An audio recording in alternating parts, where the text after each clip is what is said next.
Kiko se encontraba de pie junto a la entrada de su hogar, el departamento 14, sosteniendo su enorme pelota de colores con ambas manos, observando fijamente hacia el portón principal de madera.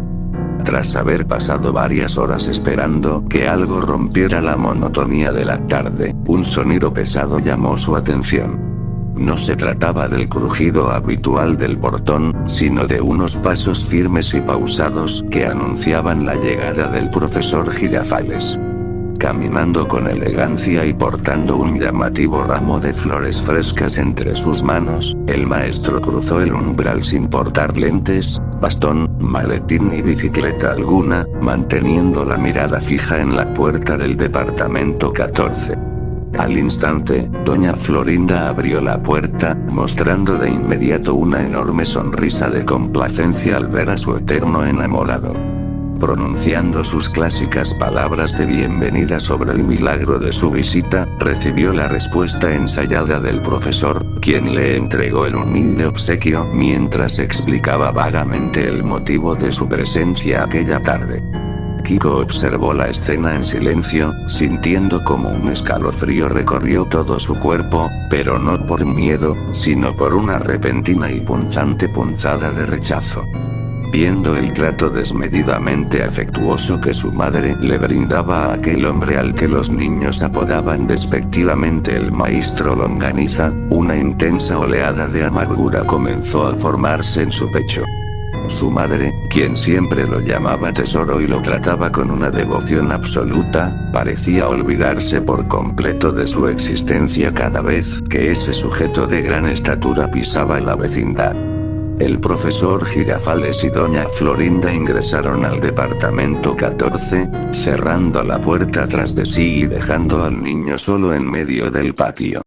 Estando más molesto que de costumbre, Kiko arrojó su pelota al suelo con desprecio, queriendo una explicación lógica para el vacío que comenzaba a experimentar. Una ira ciega, alimentada por los celos más puros y retorcidos, empezó a nublar su juicio de manera acelerada.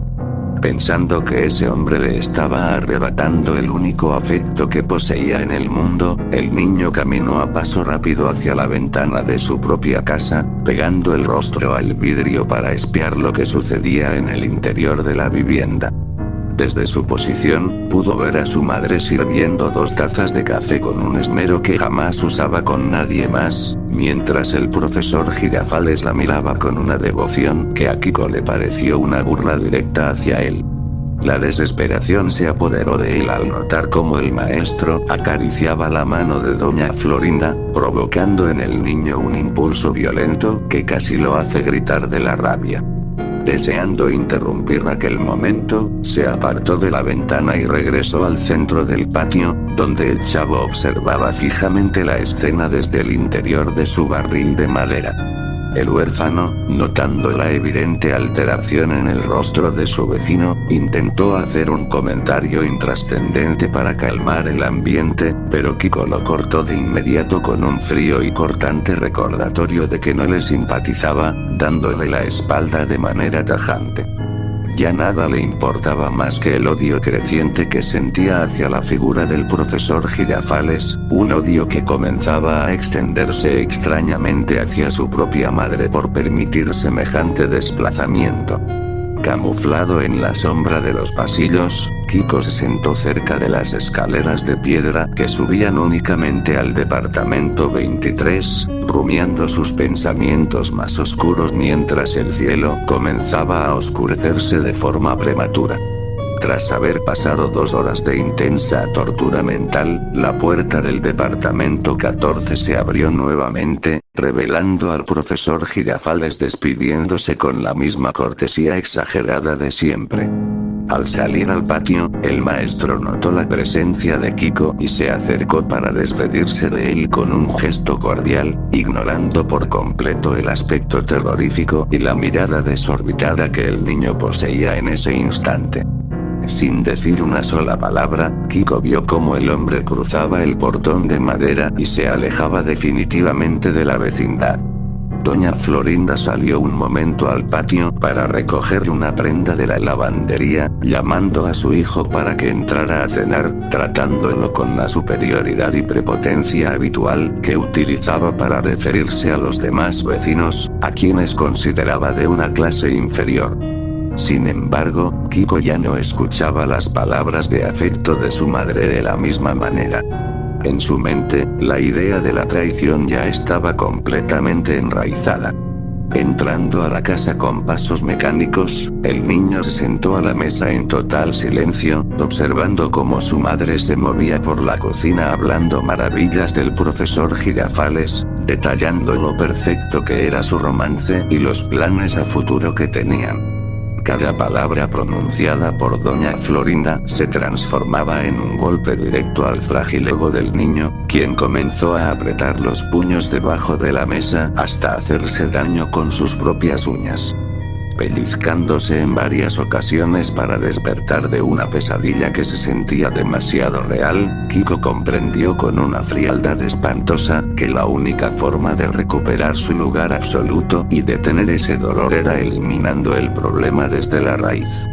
Ya siendo de noche, la vecindad quedó sumida en un silencio sepulcral, interrumpido únicamente por los ladridos ocasionales de Satanás, el perro de Doña Clotilde que merodeaba cerca del departamento 71.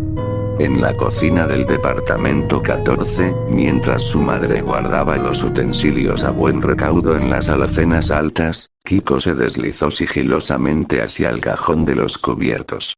Sus manos temblorosas pero decididas se cerraron alrededor del mango de un pesado y afilado cuchillo de carnicero.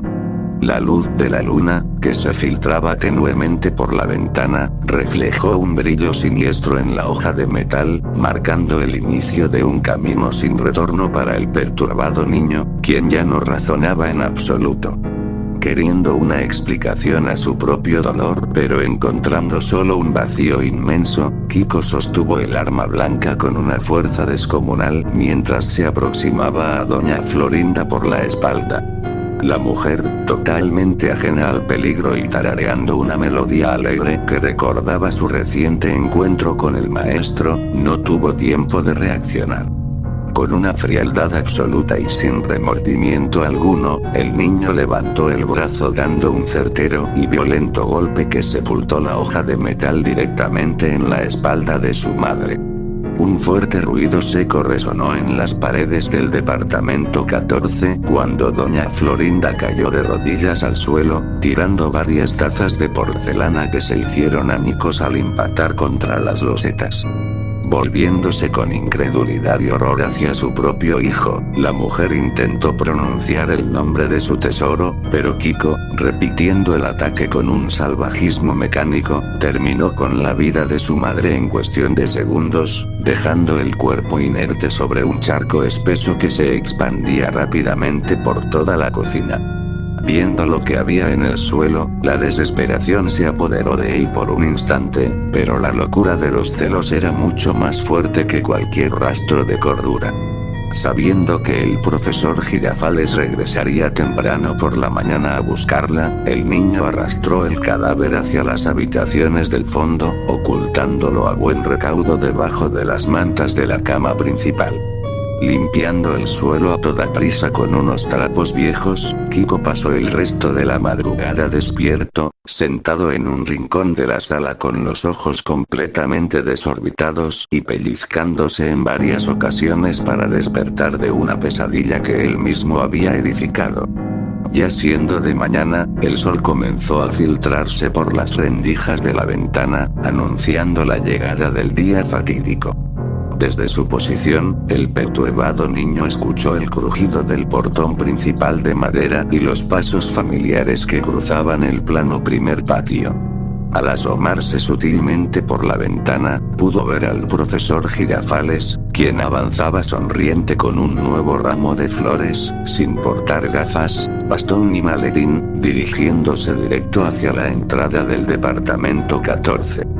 Abriendo la puerta antes de que el maestro pudiera tocar, Kiko lo recibió con una sonrisa fingida que le daba un aspecto terrorífico a sus facciones infantiles. El profesor Girafales, mostrando su amabilidad habitual, le entregó el humilde obsequio diciéndole que era para su madre y preguntando de inmediato por qué todo estaba tan silencioso. Kiko, integrando su mentira en la narración, le dijo al maestro que su mamá lo esperaba adentro de la habitación del fondo porque se sentía un poco indispuesta. Confiado y sin sospechar de la macabra trampa, el profesor Girafales cruzó el umbral y caminó a paso lento por el pasillo hacia el dormitorio principal, llamando a doña Florinda en un tono suave. Tras haber ingresado al cuarto oscuro, el hombre se acercó a la cama y retiró las cobijas, descubriendo la apariencia putrefacta y ensangrentada de su amada. Un grito de terror puro se ahogó en la garganta del maestro, pero antes de que pudiera darse la vuelta para huir, Kiko apareció detrás de él con el cuchillo en alto. El profesor Girafales intentó defenderse utilizando su gran estatura, pero sus esfuerzos habían sido en vano ante el ataque sorpresivo del menor.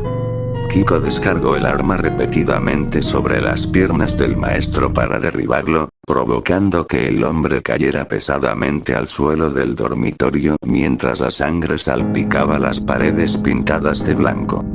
Rogando por su vida en un murmullo agónico, el indefenso maestro vio cómo el niño se subía sobre su pecho con la mirada completamente perdida. Ya no razonaba. Sin piedad alguna, Kiko procedió a acabar con la vida de la segunda víctima de sus celos enfermizos, apuñalándolo en el cuello hasta que los espasmos del cuerpo cesaron por completo. Exhausto y cubierto de manchas escarlatas de pies a cabeza, el niño se dejó caer al suelo junto a los dos cadáveres, creyendo falsamente que finalmente había recuperado el control absoluto de su vida y que nadie volvería a interponerse entre él y su madre. Sin embargo, el fuerte ruido de la lucha y los quejidos ahogados no pasaron desapercibidos en la vecindad horizontal. El chavo, quien se encontraba metido dentro de su barril de madera en el primer patio, había escuchado los ruidos extraños provenientes del departamento 14 y decidió salir a investigar. Al acercarse a la ventana de la vivienda, el huérfano observó por los cristales las macabras siluetas y los rastros de sangre que se extendían por el pasillo. Preso de un pánico absoluto y sintiendo como un escalofrío recorrió todo su cuerpo, al chavo le dio la garrotera de forma inmediata, quedando completamente rígido, inmóvil y con los ojos desorbitados en medio del patio. En ese mismo instante, don Ramón salió de su departamento 72 sosteniendo un viejo sombrero, dispuesto a buscar trabajo para evitar el cobro de los 14 meses de renta, pero al ver al chavo congelado y notar la puerta del departamento 14 entornada con manchas rojas en la madera, se detuvo en seco. Caminando con cautela y llamando a los demás vecinos, don Ramón empujó la puerta por completo, siendo seguido de cerca por doña Clotilde, quien acababa de salir del departamento 71 vistiendo su clásico vestido azul. Al ingresar a la vivienda y avanzar hacia la habitación principal, los dos adultos se toparon de frente con la dantesca escena. Los cuerpos sin vida de doña Florinda y del profesor Girafales masacrados en el suelo, y a Kiko sentado en medio de la carnicería sosteniendo el cuchillo ensangrentado mientras sonreía de forma macabra. La bruja del 71 ahogó un grito de horror, mientras que don Ramón, transformando su miedo en una furia ciega, se abalanzó sobre el niño para desarmarlo. Kiko intentó defenderse con fuerza descomunal, pero tras un breve forcejeo, sus esfuerzos fueron inútiles y el arma cayó al suelo. La noticia del doble asesinato corrió como pólvora por los pasillos, atrayendo al señor Barriga, quien acababa de descender de su carro portando su maletín, y a Jaimito el cartero, que bajaba asustado de las escaleras de piedra del departamento 23. Al ver la monstruosidad cometida por el niño mimado que siempre los había tratado con desprecio y prepotencia, una sed de venganza unánime y lúgubre comenzó a apoderarse de todos los habitantes de la vecindad. Viendo lo que había en el suelo y asimilando la monstruosidad del crimen, la compasión abandonó por completo el corazón de los habitantes de la vecindad. El señor Barriga, dejando caer su maletín con un golpe seco que resonó en la vivienda, cerró el portón de madera principal para asegurar que nadie pudiera salir ni entrar del lugar, dejando a Kiko completamente atrapado. Don Ramón, sujetando al niño por los brazos con una fuerza descomunal que neutralizó cualquier intento de escape, lo arrastró a rastros hacia el plano primer patio, donde el chavo apenas comenzaba a recuperarse de la garrotera tras haber recibido un cubo de agua fría por parte de Jaimito el cartero. Al ver al asesino de su madre cubierto de sangre, el huérfano rompió a llorar desconsoladamente, emitiendo sus lastimeros quejidos mientras se refugiaba detrás de las lavanderías, comprendiendo que la vecindad pacífica que conocía había muerto esa misma noche. Queriendo evitar la fatiga pero movido por un oscuro sentido de justicia colectiva, Jaimito el cartero sugirió que el departamento 14 no era un lugar adecuado para lo que debían hacer, proponiendo trasladar al prisionero hacia la zona más lúgubre y abandonada del recinto. Conducido a la fuerza por el pasillo conector, Kiko fue llevado más allá del segundo patio con su fuente central, adentrándose de lleno en el descuidado y sombrío tercer patio, un área tétrica llena de paredes desconchadas donde se ubicaba el departamento número 8. Estando más tranquila la atmósfera exterior pero cargada de una tensión homicida en el interior, los vecinos amarraron al niño a una vieja estructura de metal oxidado que permanecía arrumbada en un rincón oscuro, impidiéndole realizar cualquier movimiento mientras la desesperación se apoderaba de él de manera absoluta. Pellizcándose mentalmente para despertar de una pesadilla que se tornaba más real a cada segundo, Kiko comenzó a gritar por su madre, olvidando por completo que él mismo le había arrebatado la vida horas antes. Doña Clotilde, cuyo aspecto terrorífico bajo la luz de la luna hacía honor al apodo que los niños le daban a sus espaldas, se adelantó sosteniendo unas pesadas herramientas oxidadas que guardaba en su hogar del departamento 71. Sin remordimiento alguno, la mujer usó unas tenazas para comenzar a quebrar uno por uno los dedos del niño, buscando castigar las mismas manos que habían empuñado el arma contra doña Florinda y el maestro. Los gritos desgarradores de Kiko inundaron el lúgubre tercer patio, rebotando en las ventanas rotas de las viviendas abandonadas, pero ninguno de los presentes mostró el más mínimo rastro de piedad. El señor Barriga, quien usualmente mantenía la cordura y el orden como dueño del lugar, se quitó los lentes de forma pausada y se sumó a la tortura, descargando repetidos golpes con una pesada barra de hierro sobre las piernas del menor, quebrando sus rodillas para asegurar que jamás volviera a caminar. Don Ramón observaba la escena con los brazos cruzados, recordando el trato despectivo y las constantes humillaciones que tanto él como los demás trabajadores de clase inferior habían recibido por parte de ese niño consentido y su difunta madre. Ya no razonaba ninguno de los integrantes del grupo. La vecindad se había transformado en un tribunal maldito sumido en una locura colectiva donde la sangre derramada solo se pagaba con más sufrimiento. Tras haber pasado varias horas de martirio ininterrumpido, el cuerpo de Kiko se encontraba completamente destrozado, colgando de las cuerdas apenas consciente y desangrándose sobre el suelo de tierra del tercer patio. Viendo que el castigo físico había llegado a su límite y deseando terminar con el asunto antes de que los primeros rayos del sol alertaran a las autoridades locales, don Ramón se aproximó al centro de la ejecución sosteniendo una pesada soga que había tomado de las lavanderías del primer patio. Con movimientos rápidos y calculados, el hombre ajustó el lazo alrededor del cuello del agonizante niño, pasándola por encima de una viga de madera podrida que sobresalía del techo del departamento número 8.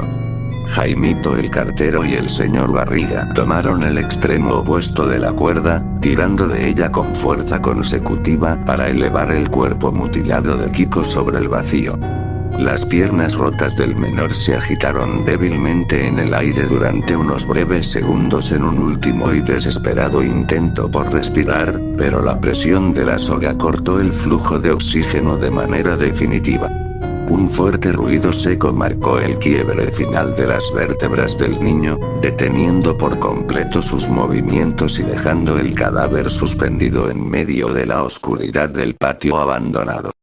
El chavo observaba desde la entrada del pasillo en absoluto silencio, con los ojos desorbitados por el horror, sabiendo que su humilde hogar en el departamento 8 ahora albergaría para siempre el recuerdo de aquella brutal ejecución. Sabiendo que debían actuar con total frialdad para no dejar rastros del linchamiento, los vecinos descolgaron el cuerpo de Kiko y lo llevaron de regreso al departamento 14 junto a los restos de doña Florinda y del profesor Girafales.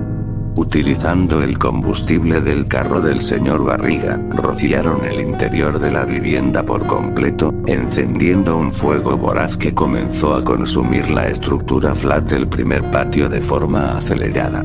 Las llamas iluminaron las fachadas de los departamentos 71 y 72, destruyendo las evidencias de los crímenes en una pira funeraria improvisada.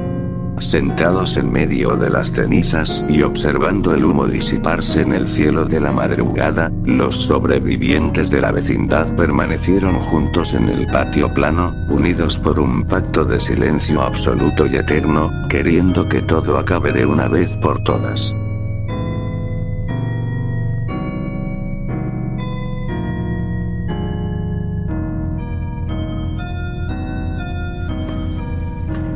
¡Toma! No te doy otra más porque presta para que te salga.